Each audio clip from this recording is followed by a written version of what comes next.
Once upon a time, there were two young men who idolized a hero called the Boss.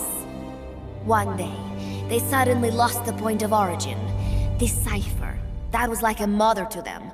Unable to come to terms with their sorrow, they each decided to carry on the will of their hero. But they could not agree on what that meant. In the end, they became bitter enemies, and the Zero from which they both started was split into two. Colonel Volgin fired an American-made nuclear warhead at Sokolov's research facility. Khrushchev demanded that the US government provide proof that it wasn't involved. They couldn't just abort the operation to steal the legacy. So the operation itself was greatly expanded and revised. The authorities in Washington knew that in order to prove its innocence, they'd have to get rid of the boss, and that one of their own would have to do the job. The public couldn't be allowed to find out about it. Not ever. This, they concluded, would be the best way to keep the whole thing under wraps. The boss wouldn't be allowed to come back home alive, and she wouldn't be allowed to kill herself. Her life would be ended by her most beloved disciple. That was the way the government wanted it. That was the mission she was given, and she had no choice but to carry it out. Her death at your hands was a duty she had to fulfill. Out of duty, she turned her back on her own comrades. A lesser woman would have been crushed by such a burden. The taint of disgrace will follow her to her grave. Future generations will revile her. In America as a despicable traitor with no sense of honor. And in Russia as a monster who unleashed a nuclear catastrophe. She will go down in official history as a war criminal. And no one will ever understand her. That was her final mission. And like a true soldier, she saw it through to the end. But I think she wanted you, of all people, to know the truth. She wanted to live on in your memory. Not as a soldier, but as a woman. And you have been on the wrong path ever since. There is no happily ever after waiting for you in the end, unless you obey the will of Cipher. Where does an army without borders call home? A state without borders, of course. A world without borders. A world without borders. The Cold War order is about to collapse. The age of electronic intelligence is about to begin. The NSA, CSS, NRO, DIA, etc., etc. The intelligence community that has long bickered amongst itself will be united in a world governed by electrons. Cipher will gather all information, watching over the world and guiding the will of its people, all while they remain blissfully unaware. There will be no one to oppose them. For the first time, the world will be ruled by a single will. Until the new order is in place, you and your army will be the force that protects it. You will be Cipher's deterrent, pulling the wool over the eyes of the old order with your charisma and military prowess. Accept our offer, and we will allow you to retain control of MSF and Zeke. That's an offer. The boss threw down her gun, and with it, her life's calling. You, her disciple, have never been able to do that. You are too afraid to let go. I was made to fight. I am a gun. Is that so? Then what do you call this? Is it a gun too? You are a lousy liar. Admit it. This thing is a monstrosity, a product of your own fear. But not Cipher. Cipher thought of something different. Cipher's going to control guns. Control guns? That is right. Not deter, control. It is the ultimate approach to the illusion of peace. Control power. You're gonna be disappointed. Then we are done. Thank you for playing. Better luck next time. The offer is rescinded. And now the ultimatum. Zeke is already in nuclear strike mode. What? I'm taking the weapon you built and using it to launch a nuclear strike on the east coast of the United States. You're insane. What are you after? But wait, here is your consolation prize. We are about to show the world just how dangerous a gang of outlaws, an army without borders, can be. You and your men will become pariahs, and you will be wiped off the face of the earth. Rather than heroes, you will be seen as a well-armed extremist cult prone to indiscriminate outbursts of nuclear aggression. You will give rise to a new world order, an age of deterrence defined by its fear of extremist cult influence. Do you like the picture I am painting, Big Boss? When all is said and done, peace is nothing but a fantasy. A game is a game. You either win or you lose. All you can do is fight. It is no use. Zeke is out of my control. This is where it ends. Listen to me, Big Boss. As long as your army is needed, the world will never know true peace. The peace you will know will be fleeting, elusive. They will use you, disgrace you, and then finally discard you like they would a cancer to society. This is the path you have chosen.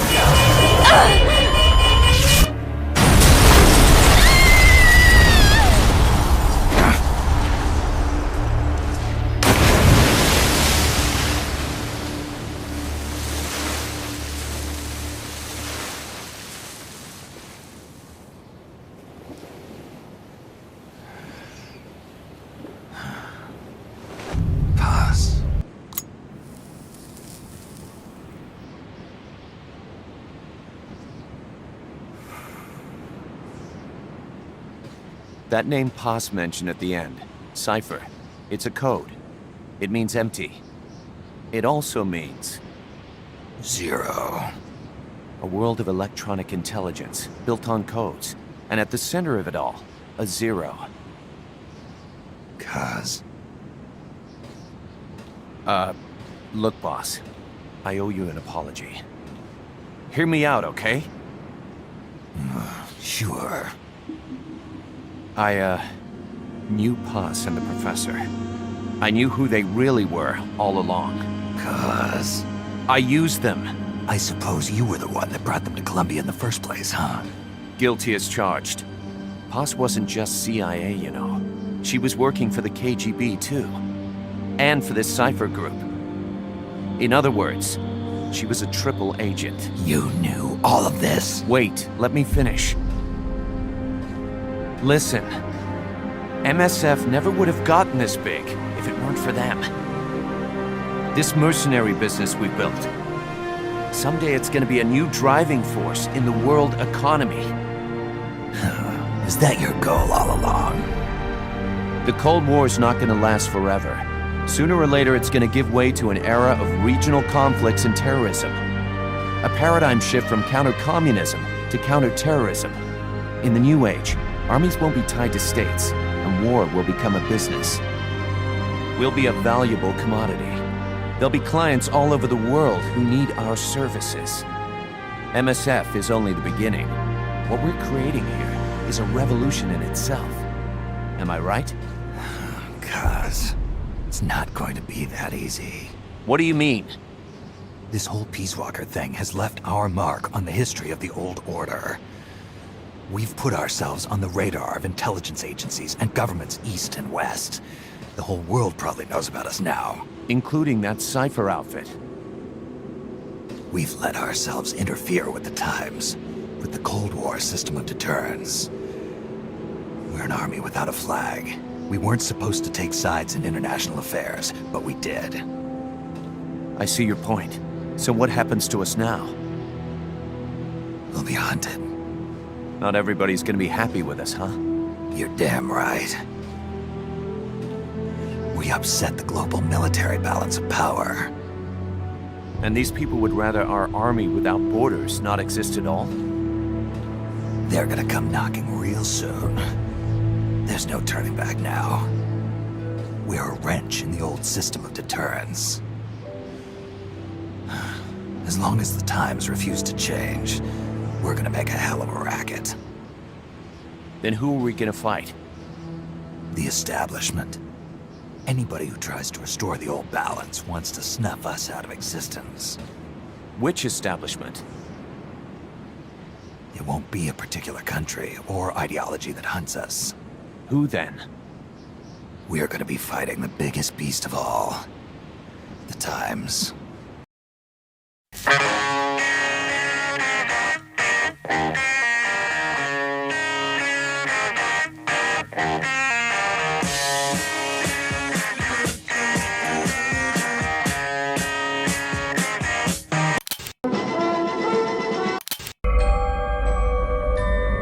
His face was burning. What did they do to him? He was even more shocked when he looked in the mirror. Looking back at him was Joseph Stalin.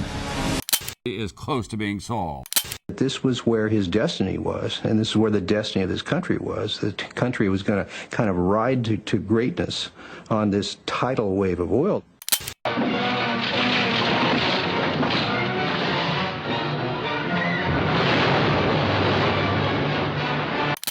It's a decade of terrorism, political assassinations, plane hijackings, and the taking of hostages.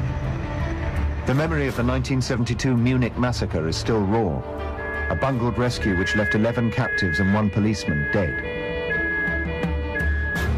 And in April 1980, US Special Forces attempt to free 52 Americans held captive in Iran. It's a hostage crisis that goes disastrously wrong. That was 6 days ago. And now, in May 1980, another terrorist crisis threatens bloodshed. Day 1.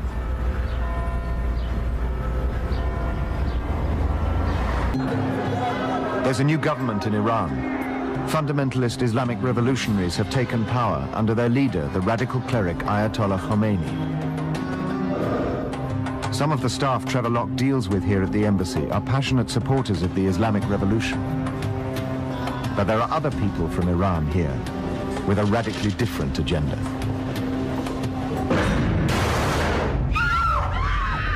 I just didn't believe what I was looking at. They quickly seal off and evacuate the immediate area.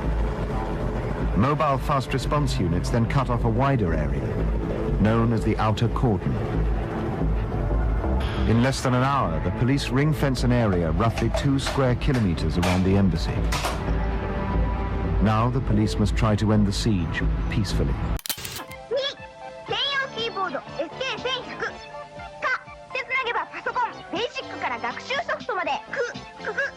Things are changing rapidly and people don't know what's going on exactly.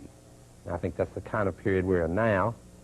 It's well known that Nietzsche has been praised as a great forerunner of psychoanalysis. Well, since Freud, I think we can understand that we're in what is now a mass culture which is thoroughly commodified. The role of that culture is what might be characterized and has been characterized by the Frankfurt School as psychoanalysis in reverse. Namely, that the parts of us that are reflected, self-consciously creating, become unconscious. Just sort of psychoanalysis in reverse gear.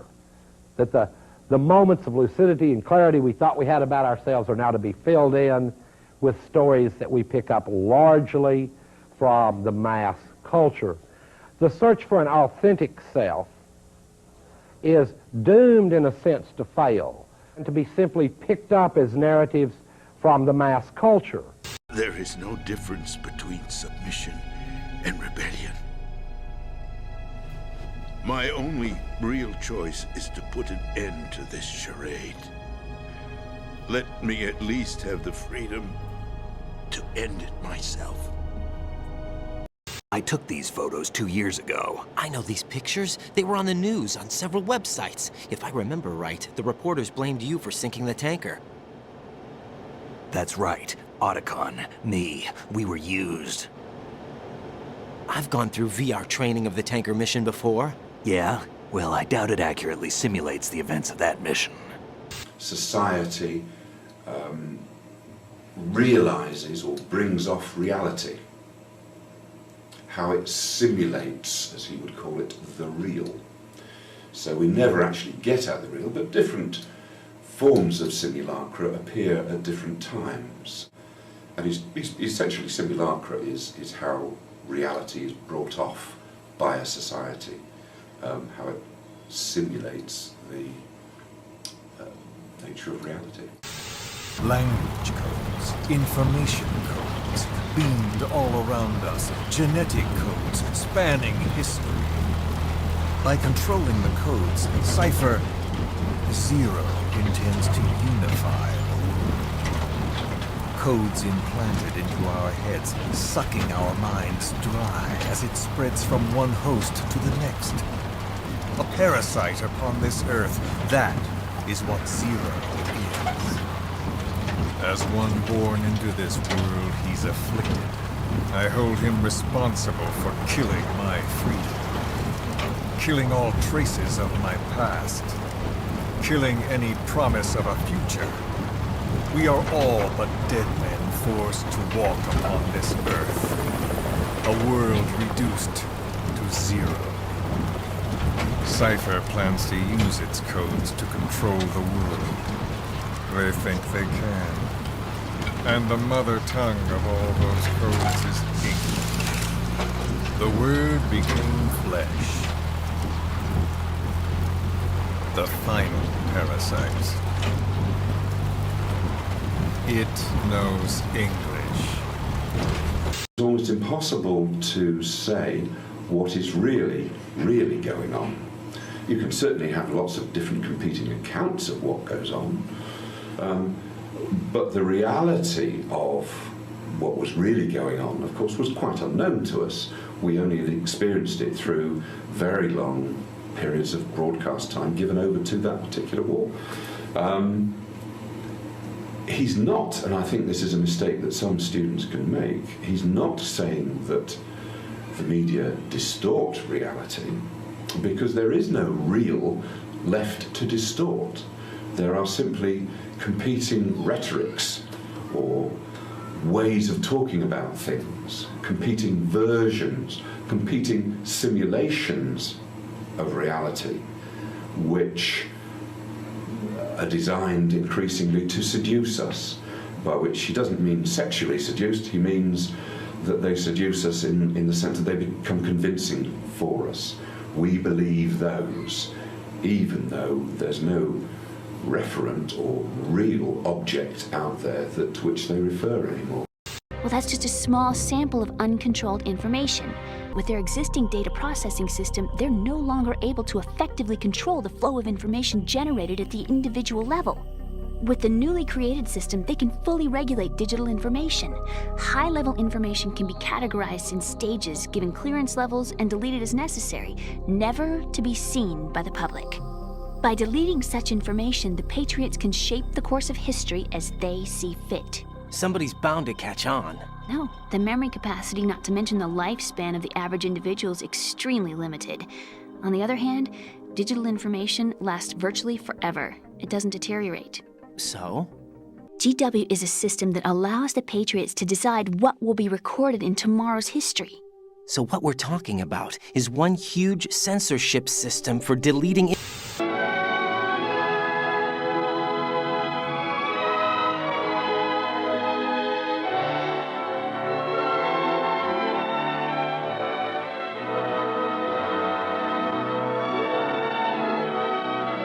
When Ahab became king of Israel, he did more evil in the sight of the Lord than all the kings of Israel before him. King Ahab not only turned away from God himself to worship Baal, he led the entire nation of Israel to do the same. People who refused to worship Baal were persecuted or driven out of the country, and every prophet of God that could be found was put to death. And Israel forgot about God. Suddenly one day the king heard a voice burst forth like a thunderclap, and there before him stood a stranger. As the Lord God of Israel lives, before whom I stand, there shall not be dew or rain until the time I call for it. Elijah the prophet had come to call Israel back to the Lord God. The people stood in stunned silence as Elijah turned to leave. No prophet of God had spoken for a long time.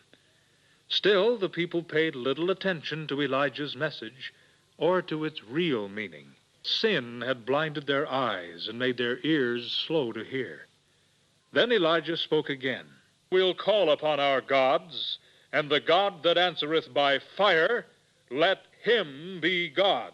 And the awesome power at the core of an atom was now under man's control. Because after all, you can't beat the real Ray. 742. Where's that gun? I want my wounded out of there in the hospital in 15 minutes. I want my men out. Somebody stay in there trying to...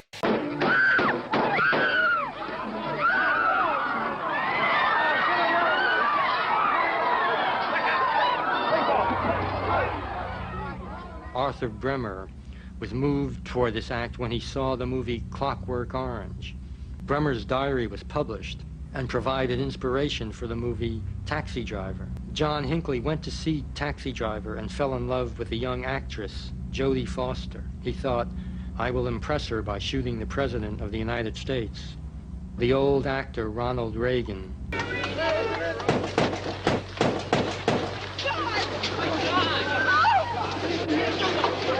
Terrorists, be on notice.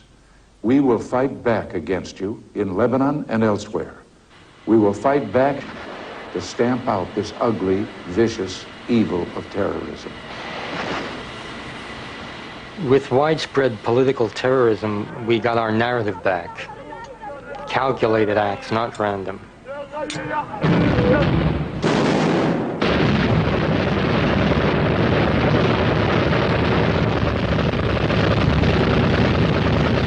Stories played out over days and weeks, played out over years when there are hostages involved.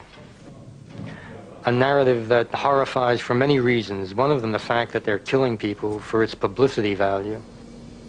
They are beating the passengers, they are beating the passengers, they are threatening to kill them now. They are threatening to kill them now. We want the fuel now, immediately. The explosion came just before 3 o'clock. Most of the residents were asleep. Some were still socializing in the bars as the hotel was ripped apart. They are about to shoot a passenger, TWA 847. They are not at the radio. They're about to shoot a passenger. They just shot a passenger, TWA 847. The cockpit of Pan Am's Maid of the Seas nose It is now down in the believed soft terrorists were responsible for the explosion. The aircraft that brought came out down of the Pan sky Am trailing Flight flames, 103 over scattering Lockwood, wreckage, Scotland. fuel and passengers.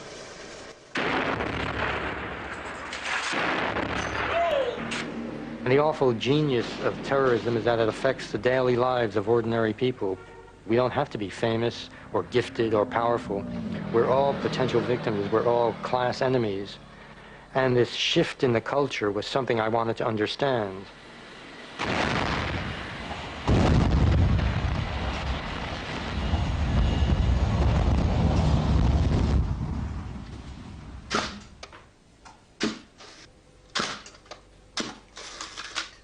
Curious knot that binds novelists and terrorists.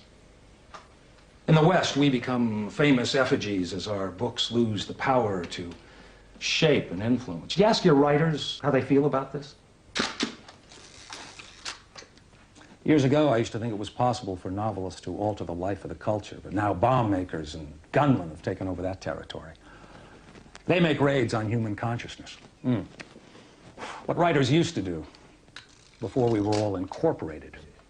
Keep going. I like your anger. But you know all this. This is why you travel 1 million miles photographing writers, because we have given way to terror, to news of terror. News of disaster is the only narrative people need. The darker the news, the grander the narrative. News is the final addiction before what? I don't know. But you're smart to trap us in your camera before we disappear.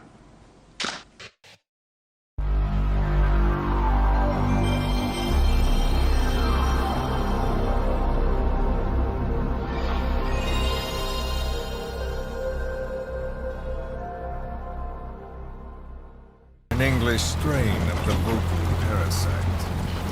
I will exterminate the English language. With this, I'll rid the world of infestation. All men will breathe free again, reclaim their past, present, and future. This is no ethnic cleanser. It is a liberator to free the world from zero. Let the world be. Sans lingua franca, the world will be torn asunder. And then it shall be free. People will suffer, of course. A phantom pain. The world will need a new common tongue. A language of mutics. My metal ears shall be the thread by which all countries are bound together in equality. No words will be needed. Every man will be forced to recognize his neighbor. People will swallow their pain. They will link lost paths. And the world will become one. This war is